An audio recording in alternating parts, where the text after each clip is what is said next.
Concernant les nuisances sonores. Donc, situation problème, hein, donc, dans les métropoles ou lors des activités de loisirs, les nuisances sonores sont de plus en plus fréquentes et peuvent entraîner des effets néfastes sur la santé. Et donc l'objectif de l'activité, c'est de caractériser les nuisances sonores et surtout de déterminer comment les limiter. Alors, on va revenir sur les documents à travers les questions. Donc, première question, donner la valeur L risque du niveau d'intensité sonore correspondant au seuil de risque. Alors, le seuil de risque, c'est la valeur du niveau d'intensité sonore à partir duquel on peut avoir des risques, des risques auditifs. Et donc, si on va voir le document 1, on nous le dit, hein, et on nous dit qu'à partir de 85 décibels, enfin, en dessous de 85 décibels, il n'y a pas de risque auditif. En revanche, au-dessus, il peut y avoir des risques auditifs. Donc, le seuil de risque, il se situe à 85 décibels. Et au-delà de 85 décibels, il peut donc y avoir des risques auditifs, hein. Donc ce qu'on appelle L risque, donc le seuil de risque, il est donc de 85 décibels. Ok. Ensuite, de quels paramètres dépend la nocivité des sons? Alors, pareil, dans le document 1, on nous le dit, hein, la nocivité des sons finalement dépend de deux paramètres. Du niveau sonore, donc le fameux L, là, en décibels, et de la durée d'exposition. On comprend bien que si on est exposé à un bruit pendant 10 minutes ou pendant 2 heures, la conséquence ne sera pas la même pour l'audition. Donc ce sont les deux paramètres ici qui vont expliquer la nocivité des sons. Donc à savoir, ça dépend du niveau sonore, alors du niveau d'intensité sonore, que l'on note L, et qui s'exprime en décibels, symbole dB. Et aussi, on vient de le dire, de la durée d'exposition au son. De la durée d'exposition. Bien, donner quelques exemples de situations qui peuvent présenter des risques pour l'audition. De la même façon, dans le document 1, on nous donne quelques exemples, notamment dans les discothèques, à proximité aussi, on peut le voir dans le document 3, à côté d'un avion au décollage également, qui dépasse évidemment le seuil de risque. Donc quelques situations, donc on l'a dit, proximité d'un avion au décollage,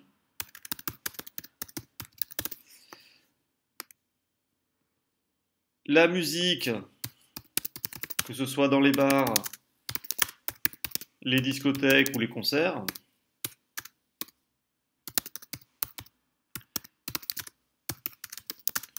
On peut penser aussi, puisque le document 2 nous parle notamment du bruit lié à la circulation routière, l'exposition à un klaxon également, si on est trop proche d'un klaxon. Donc par exemple, le klaxon. Et il existe évidemment plein d'autres situations, hein, qui peuvent présenter des risques. Ensuite, citer quelques repères permettant de savoir si on est exposé à un risque. De la même façon, dans le document 1, on vous donne quelques repères qui doivent nous mettre en alerte sur le seuil de risque, à savoir la difficulté à maintenir une conversation sans crier, à maintenir une conversation sans crier à 1 mètre de notre interlocuteur.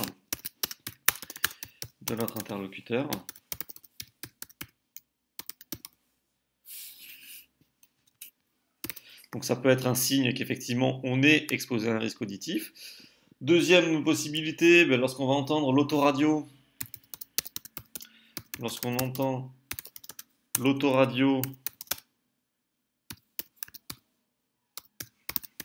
d'un automobiliste,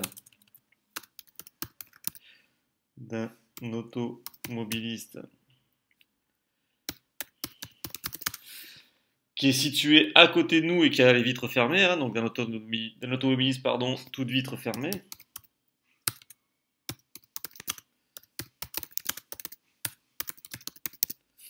Toute vitre fermée. Autre exemple possible, lorsqu'on entend dans notre train ou dans le métro, par exemple, l'autoradio, enfin la musique que peut écouter notre voisin avec ses oreillettes, par exemple, avec son baladeur. Donc c'est aussi un signe que le niveau sonore dans les oreillettes est trop élevé. Bien, alors, indiquer la principale source de nuisance sonore dans l'agglomération parisienne. Alors le document 2 nous en parle et on nous explique finalement que dans les l'agglomération parisienne et généralement dans toutes les agglomérations, l'une des sources de bruit, évidemment, principale, une des principales sources de nuisance sonore, c'est la circulation routière, hein. Circulation routière. Et expliquer pourquoi la valeur donc, du seuil de risque donné à la question 1 ne correspond pas à celle indiquée par l'OMS, Organisation mondiale de la santé, hein. Dans le document numéro 2, dans le document numéro 2, on nous dit finalement que le seuil de risque, il est égal à 55 décibels. Donc pour des bruits au-delà de 55 décibels, il peut y avoir des risques auditifs.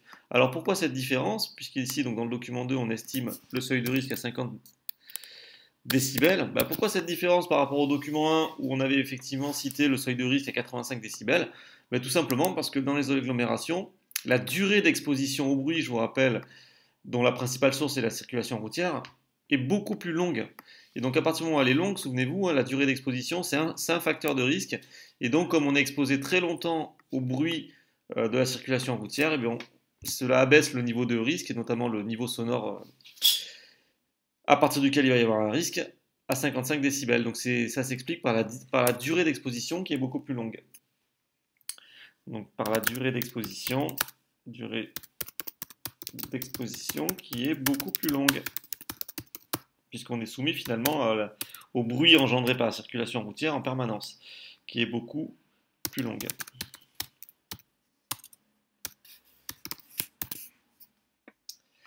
Et alors, dans l'agglomération parisienne, mais c'est vrai dans toutes les agglomérations en général, déterminer les valeurs d'intensité sonore des bruits auxquels sont soumis 6% et 25% des Parisiens. Donc là, c'est pareil, le document 2 nous le dit. 6% des Parisiens sont exposés à des bruits de niveau d'intensité sonore supérieur à 70 décibels. Et 25% des Parisiens sont exposés à des bruits de niveau d'intensité sonore supérieur à 60 décibels.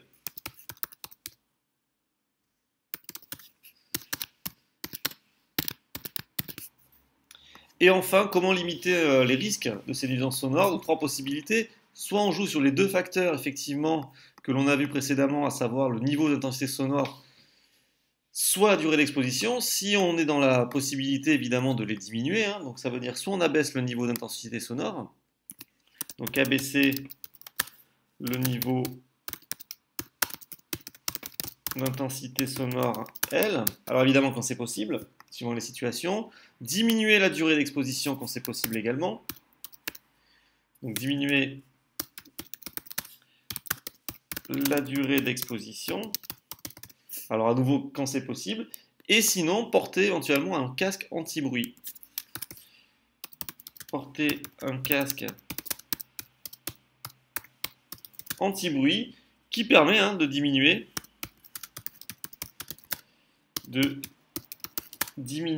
le niveau d'intensité sonore L. Pour ceux qui ont déjà pris l'avion, vous avez tous remarqué évidemment que les gens qui travaillent à côté des avions sur la piste ont tous des casques justement pour se protéger du bruit, du niveau sonore qui est bien trop élevé à proximité des avions. Bien, donc toutes ces petites notions sont à connaître évidemment, à savoir notamment les paramètres qui influencent la nocivité du son, donc le niveau d'intensité sonore L qui s'exprime en décibels, la durée d'exposition. Donc le niveau sonore, le niveau d'intensité sonore L, c'est quelque chose qu'il faut connaître. Ici, vous avez un petit axe qui vous rappelle un petit peu les valeurs importantes, à savoir le seuil de risque à 85 décibels. On n'en a pas parlé aussi, mais le seuil de douleur, c'est-à-dire que si un bruit dépasse les 120 décibels, pour le coup, on va avoir des douleurs au niveau des tympans. Et donc voilà, donc il faut avoir une idée un petit peu des valeurs de ce niveau d'intensité sonore. Et évidemment connaître un petit peu les façons de limiter les risques, notamment par le port d'un casque anti-bruit par exemple. Voilà, je vous remercie.